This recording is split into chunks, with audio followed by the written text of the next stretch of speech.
I've cried, I've been laughing, I can't keep my mouth shut, which is typical, so. But I'm so excited to be here, and I'm also excited to see all the different ages of women that we have out here. I mean, we've got babies all the way up, and that just shows me we've got a great representation of innocence, drive, wisdom. We're all seeking something, and that's why we're here tonight. So that's really exciting to me. What I'm going to talk about tonight is going back to the basics, like really unplugging and becoming that person that we once started out. A lot of our talks tonight is really kind of funny. It's all divine, for sure, because it's all been brought together, and we have some similar things, and we didn't talk about this prior to, believe it or not. So we all had our own topics put on our heart, and they kind of go together. But when we talked about being that perfect person, you know, Danielle was talking about that. I want to talk about when we were first touched by God. So we're working a PowerPoint back there, so bear with us. So we're going to talk about reconnecting to the power you were first given by God. So when we were little, remember when we were all little girls? Now for some of us it's a little easier to remember, but some of us it might be a little bit harder. But go back to when you were a little girl. Remember all the things you wanted to be and what you wanted to do. I remember I taught some little ones, and someone said, I want to be a mother. The other one said, I want to work at McDonald's. And I said, guess what? You can do both, okay? So, but try to remember back to what, not what we are today, but what we really thought we were going to be. So we're going to, I'm sorry, I kind of need to give them better clues. I'm going to do maybe there's a medium artist like I am, and maybe I could be a vet, so I could help animals see better, and I would like to probably be a builder or maybe a music player someday.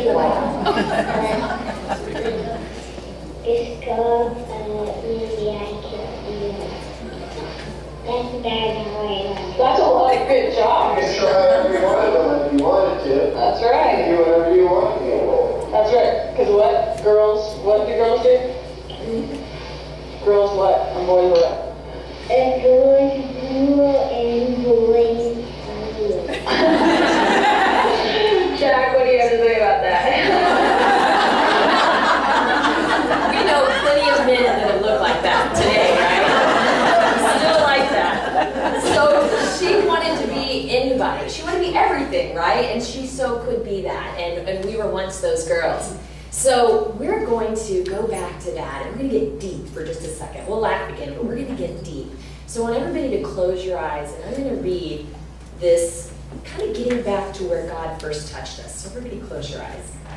Each person is born with an unencumbered spot, free of expectation and regret, free of ambition and embarrassment, free of fear and worry, an umbilical spot of grace where we were first touched by God. It is this point of grace that issues peace. Psychologists call this spot the psyche. Theologians call it the soul. Jung calls it the seat of unconscious. Hindu masters call it Atman. Buddhists call it Dharma. Rilke calls it inwardness. Sufis call it Quab, but Jesus calls it the center of our love. To know this spot of inwardness is to know who we are. Not by surface markers of identity, not by where we work or what we wear or how we like to be addressed, but by feeling our place in relation to the infinite and by inhabiting it. This is a hard life task, for the nature of becoming is constant filming over of where we begin, while the nature of being is a constant erosion of what is not essential. Each of us lives in the midst of this ongoing tension, growing tarnished or covered over, only to be worn back to that incorruptible spot of grace at our core. So think about that. You may need to read that over and over again. But we need to take it all the way back. Good for it. So remember her, because she's grown up a little bit. She probably has a job by now, but just remember when you thought the world was your oyster.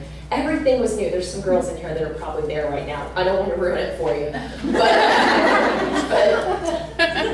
But what does she do? Well, hopefully she meets the man of her dreams. It doesn't happen for all of us, but she meets the man, and then she has a couple of children, and things start to get hairy. She starts taking care of the entire household. She's the nanny, she's the cook. She even goes back to work, right, to help with that. She drives everyone around, and her husband crazy, I'm sure, and she's also even the sports professional for everybody in her life.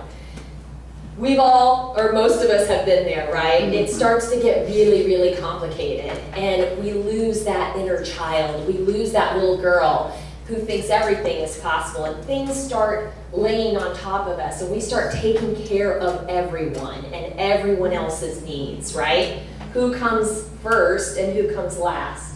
And for a lot of us, tonight is a special night because we're totally here for ourselves, and that's something that we don't do on a daily basis. So I want you to ask yourself that question. Who are you? Who am I? If you had to turn to the lady next to you and say who you are without giving your name, giving your age, or giving your address, what would you say? In sales, we call it an elevator pitch. An elevator pitch means, can you tell me about your product from the top down to the bottom, or back up? So you have to condense it, and you have to really know what you want to convey about yourself. So let's ask ourselves a couple of questions. Because even for a caregiver, a mother, someone that's extremely busy, you can stop somebody, you could say, hey, how are you?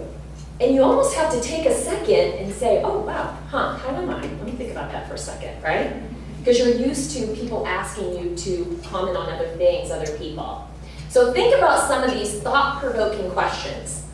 What are some of the things you enjoy doing? Not doing for your family or your children. What do you enjoy doing? What makes you happy? What do you get really energized about? Go forward. What makes you feel strong? When do you feel most empowered? Think about what you're doing when you feel at your best. When are you truly being you? Right? Not the mother, not the caregiver. When are you being you, truly and authentically? And which qualities are you most grateful for? That's something you really have to think about. We don't like to compliment ourselves. We're really our worst critics, right?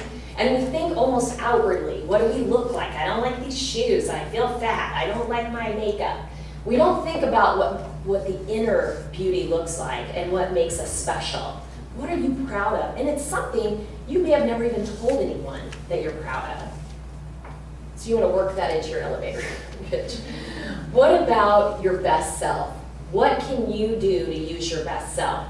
There are a lot of gifts that you've been given, and some you haven't tapped into. Some are just hobbies, some are things that you're just interested in, but women have a real power to influence other women, right? You know, men don't necessarily always listen to us or take our advice, but women seek other women for power, and that's what we're doing here tonight. The energy in this room, you can feel it. Smart, successful, beautiful, powerful women, all gathering together to seek something new. We're forward moving. We can feel this momentum move us forward. You are God's masterpiece. So that quote is, "For we are God's handiwork, created in Jesus Christ to do good works which God prepared in advance for us to do."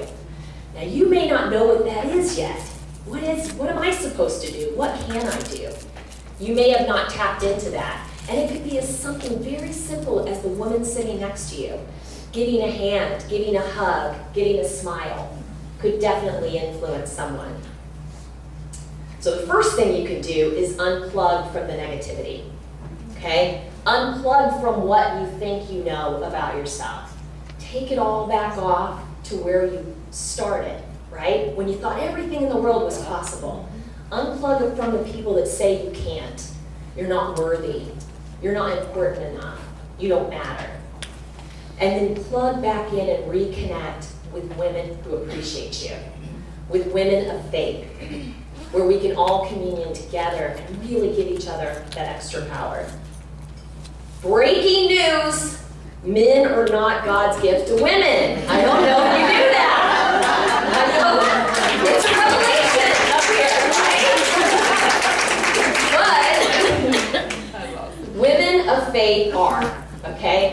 God's gift. We are Barnabases. Do you know what that means? It is a person of strong Christian faith who supports you and keeps you spiritually maturing. Now, I came to church here, and I'm not making a pitch for the church, I promise, but it is great. I came here about to, thank you, church members. I came here about 2 years ago.